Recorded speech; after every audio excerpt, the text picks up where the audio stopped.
While the key highlights of the President's State of the Nation address were the implementation of economic reforms to create sustainable jobs and drive inclusive growth, as well as fight corruption and strengthen the state, was the President's speech impactful enough to restore public confidence? To get a sense of that key question and some of the highlights of the President's State of the Nation address, we're joined by political analyst Angelo Fick. A very good morning to you. Thank you so much for your time. What did you make of the impact of President Cyril Ramaphosa's speech on the ordinary South Africans?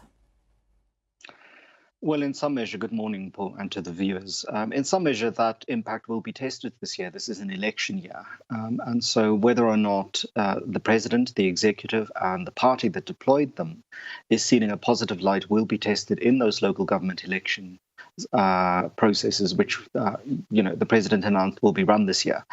In terms of its impact on me or how I perceived it, my sense is that it is much of the right what. So the recipe seems to be good, but the test will lie in the actual how, and that means the cooking.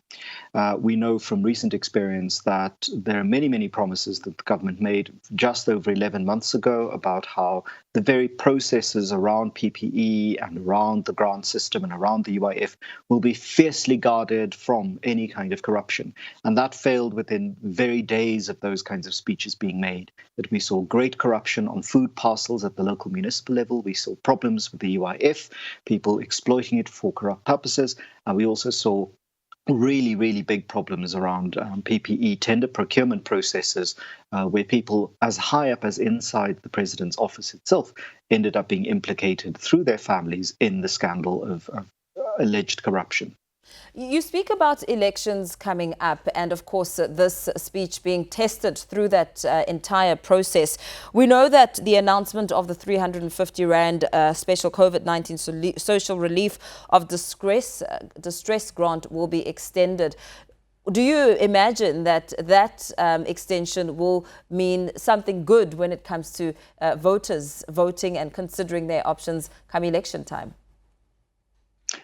Well, I think there are two separate issues there for me. The first is obviously it is very much needed as a basic element of keeping people alive. We all have seen that food prices have skyrocketed, sometimes by up to 50% in our own food baskets. Earlier in the year, in January, somebody calculated that the basic food hamper per family is now more than 4,000 Rand. So that 350 Rand may seem negligible. It may look to some people like a silly kind of gesture, but it's actually significant for very many people in keeping their families from complete penury.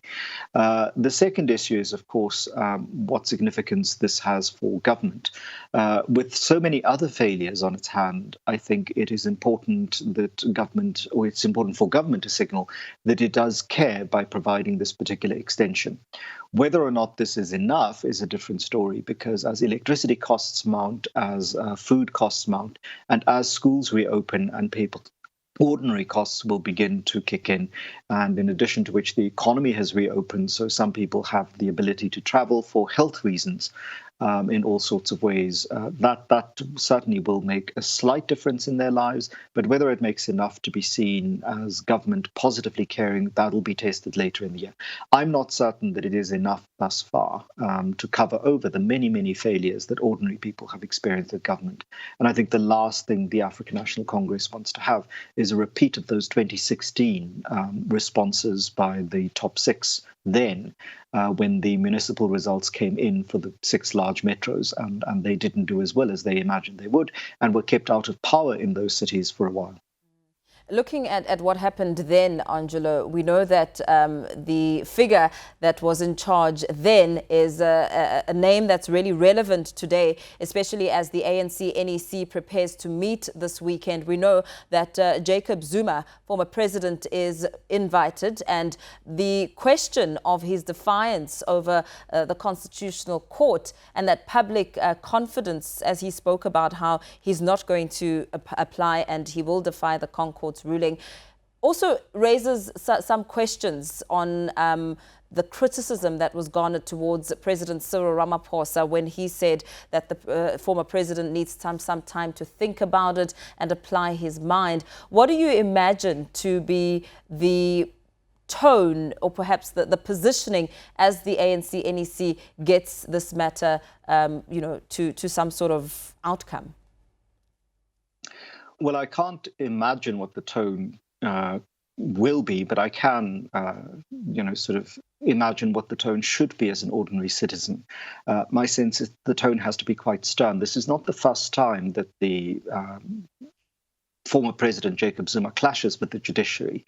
Let's not forget the Omar al-Bashir moment in which Chief Justice Mogoeng had to call together the substantial component of the executive to remind them of, one, the principle of separation of power, but two, respect for the judiciary and what happens when senior figures do not.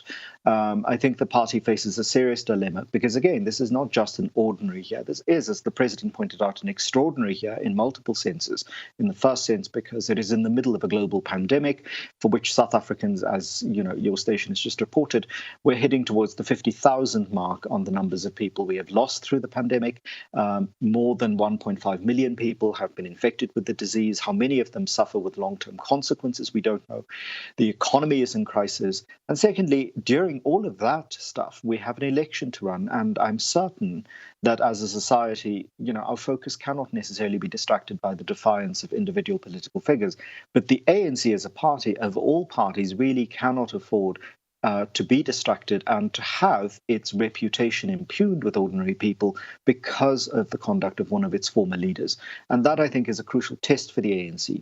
One, whether it stands by principle over personality, and two, whether it is able to focus on its organizational health and value organizational health over individual needs. And there, I think, is a test that it failed in 2015, 2016.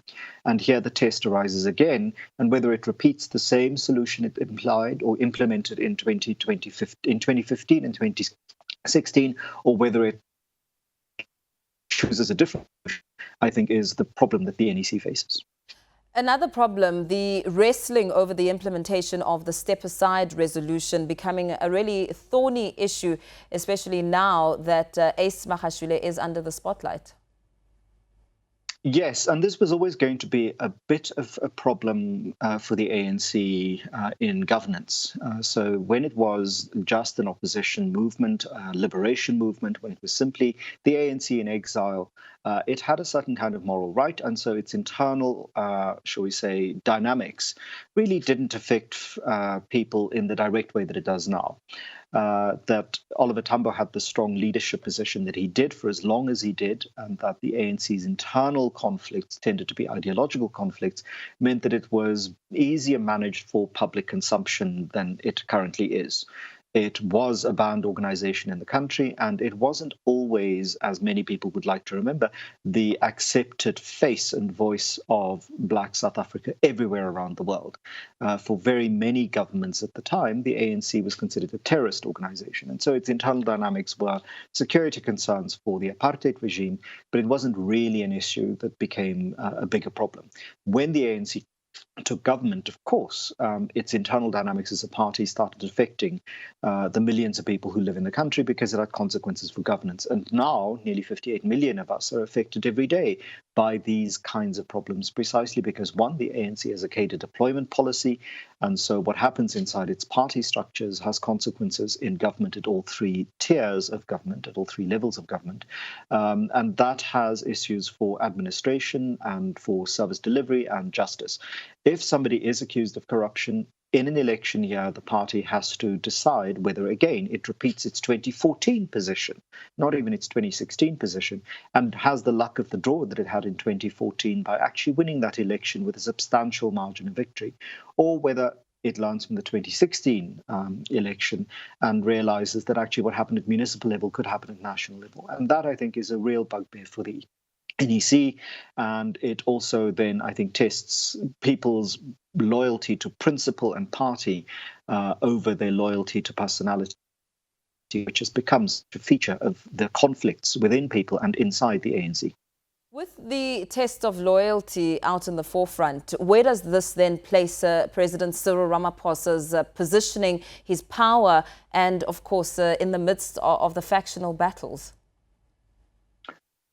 So, as we've seen before in African National Congress meetings, much of this is reached by consensus. Let's not forget that the Deputy Secretary General, Jesse Duarte, reminded us repeatedly between 2015 and 2020 about how consensus is reached in these NEC meetings, that it's not open to a vote.